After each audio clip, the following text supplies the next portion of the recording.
stabbed me in the back. It ought to be arrested. It's lethal. I do like to listen to educated gentlemen. You look Fancy arresting a sofa. You look a bit under the weather, Lynn. Anything the matter? I am a bit shaken. On my way here while I rounded the corner of my lane, I have experienced some extraordinary scenes. Quite extraordinary. As long as I've been here, I might as well try my best to tidy up. Extraordinary scene, you say?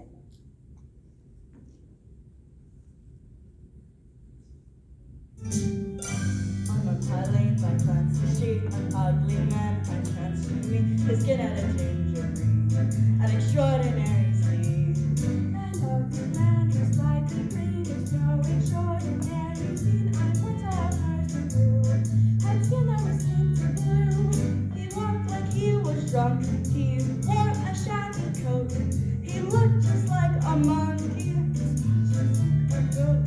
What you describe is not so rare and surely not extraordinary. I know a lanky lad. You'd think a giraffe was his dad. Alright, forget the way he looks and listen to what he did.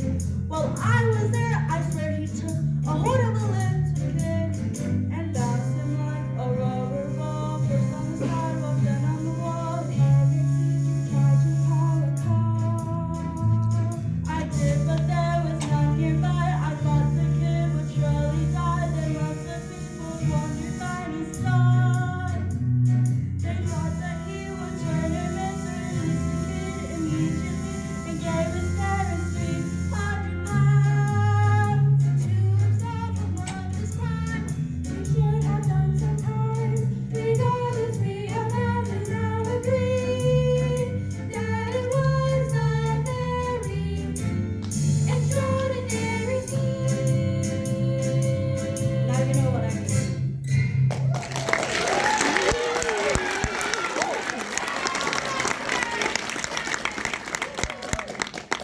The parents should have never accepted the money. At minimum, he deserved a suspended sentence. I agree. Hanging. You made another little joke, Lord Bob. Imagine carrying that sum of money on one's person. It wasn't money. It was a check. The parents took a check? Not too bright, were they? I Hardly. guess the check bounced like their son. Hardly. It was signed by Henry Jekyll. Henry Jekyll? That's what I just said. Weren't you listening? How do you know such a rogue? When I demanded an explanation, he told me to mind my own business. Did he give you a name? Hi.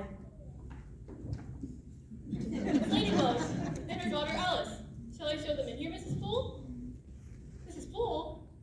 She was here a moment ago. Mrs. Poole. Mrs. Poole? Mrs. Poole? Is it safe? Is what's How should I know? You're the one who told me to hide. He's referring to the creature's name, Mr. Hyde. Oh, him? You know, Mr. Hyde? Minnie, you know Mr. Hyde? Is that one question or two? All I know is that one day, the good doctor told me to give his good friend, Edward Hyde, complete run of that house. Maybe he wants around as a pet. What kind of pet? A dog. What kind of dog? A laboratory retriever. This is a hardly joking matter.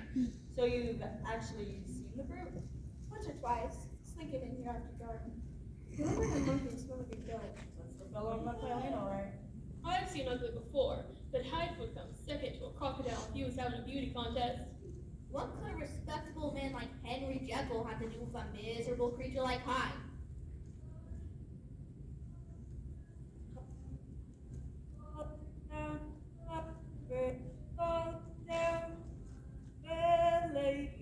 Asking yourself, that's him with the yodel. Lady, you're here. Thank you for coming. It's you, Lord Phil. I appreciate the punctuality. What else are you? There's something on your mind.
control of you. If we only knew.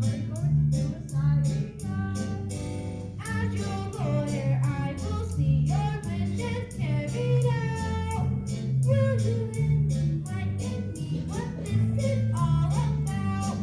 If I'm ever away for more than 90 days, everything I own will be his alone, and that's all I'm going to say. Except that I expect that my new will be skillfully fulfilled today.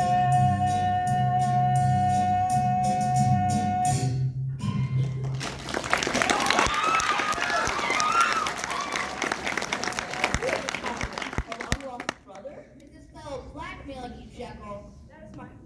I have given you my instructions, Lord Phil. If you don't wish to honor my request, I shall find a lawyer who will. I never heard you speak like this before. I am your friend. Prepare the papers for my signature. What about your engagement to Alice Budd? Surely she would be the beneficiary. I do not wish to spend time Oh, Dr. Jekyll, how good to see you again. I brought a new patient. Gentlemen, this is Mrs. Gush. Several weeks ago, she swallowed several coins. I treated her for days before there was any change. I'm much better now. All that trouble me now are headaches. That's all in your head, Mrs. Fish. Still, I suffer. Then I shall prescribe medication. Is it happy for me? No, let's take a few times today. Goody. If you need no further need for me, Jekyll, I shall withdraw. I would appreciate a service as soon as possible, Lord Phil. As you wish. You spoke of the patient, Mrs. Gush? Yes, my own flesh and blood, little Oliver. I know you'll have him right in no time. I always say if you're feeling poorly, consult Dr. Jekyll. You'll never live to regret it. What seems to be the trouble with little Oliver? He swallowed some window glass. Window glass? Now he has a pain in his tummy. I'm going to look at the little fellow. I'll fetch him in. Come in, darling. The good doctor will wipe away your pain. Maggie, I must confide in you. I can no longer do this. Control yourself. Do you remember when I told you I was conducting an experiment to separate mainstream All the way on the other end. darkness and light? I should like to forget that conversation. What if I told you I succeeded? I would tell you exactly what I told him. He insisted he was turning to a box of biscuits.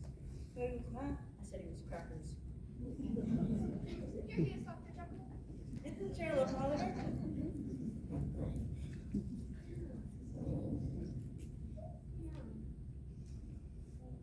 What do you see, Dr. Jekyll? Not much.